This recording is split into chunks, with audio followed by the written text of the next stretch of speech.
Hello बच्चों, let's read the question. Two identical cylindrical vessels with their base at the same level, each containing a liquid of density rho are joined base to base as shown.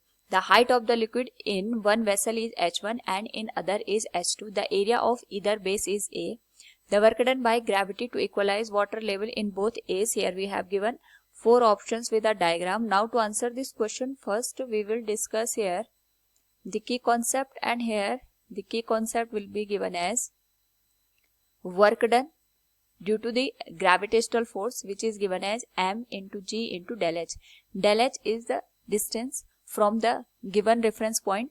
तो हमारे पास यहाँ पे जो gravitational force होता है उसकी वजह से जो वर्क डन होता है इसको हम एम जी डेल एच से रिप्रेजेंट करते हैं. Now according to the question हमारे पास यहाँ पे दो सिलेंड्रिकल वेसल दे रखे हैं. एक में वाटर का लेवल H1 है, ये H1 हमारे पास गिवन है और ये H2 गिवन है. नाउ जैसे हम इनको ज्वाइन करते हैं यहाँ पे, तो जो ग्रेविटेशनल फोर्स है उसकी वजह से यहाँ पे दोनों का जो लेवल है वो इक्वलाइज हो जाता है. तो हम ये मान के चलते हैं कि हमारे पास जो इक्वलाइज होने के बाद दोनों का जो वाटर लेवल है ये h हाइट तक यहाँ पे रीच कर गया. तो h की जो वैल्यू होगी that will be given as h1 plus h2 divided by 2. ये दोनों के एवरेज हाइट के बराबर हमें देखने को मिलेगी. नाउ यहाँ पे जो ये h की वैल्यू हमें फाइंड आउट हुई है आफ्टर द इक्वलाइजेशन है. इक्वलाइजेशन होने के बाद हमें जो दोनों सिलेंड्रिकल वेसल है कुछ इस तरीके से ऑब्जर्व होंगे, जहाँ पे जो वाटर का लेवल होगा ये रेफरेंस पॉइंट से सेम हाइट पे हमें देखने को मिलेगा. नाउ अगर हम ऑब्जर्व करें तो यहाँ पे जो H2 है इसने अपना लेवल डिक्रीज कर दिया है. H2 से ये यहाँ पे H के बराबर हो गया और जो H1 है इसने अपना लेवल यहाँ पे इंक्रीज किया है by the same value. Now हमें यही बताना है जो ग्रेविटेशनल फोर्स होगा ये यहाँ पे कितना वर्क करेगा. एंड वी नो दैट जो वर्क की वैल्यू होगी that will be given as m into g into del h. जितना यहाँ पे दोनों की हाइट का डिफरेंस होगा वो हमें डेल एच के बराबर देखने को मिलेगा. तो सबसे पहले अगर हम डेल एच की वैल्यू कैलकुलेट करें that is change in height, तो यहाँ पे या तो हम H1 का लेवल को डेल एच से बढ़ा देंगे या तो H2 के लेवल को डेल एच से कम कर देंगे. दोनों से हमें सेम आंसर देखने को मिलेगा. तो हम ये मान के चलते हैं पहले इस वाले सिलेंडर की जो हाइट थी वो H2 थी, अब ये डिक्रीज होके H के बराबर हो गई. तो हम इसको लिख सकते हैं it will be given as H2 minus H.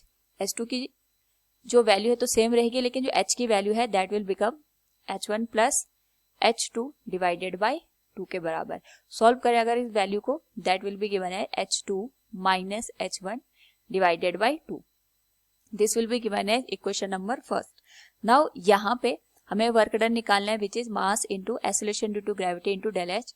तो मास को हम डेंसिटी और हमारे पास जो गिवन लेंथ है उसके टर्म में रिप्रेजेंट कर सकते हैं. It will be given as density into cross sectional area A and that will be multiplied with हमारे पास जो हाइट निकल के आएगी H1 minus H2 minus H1 divided by 2 के बराबर. ये तो टोटल मास हो गया इंटू डेल एच की जो वैल्यू है ये हमारे पास यहाँ पे मल्टीप्लाई हो जाएगी विद G.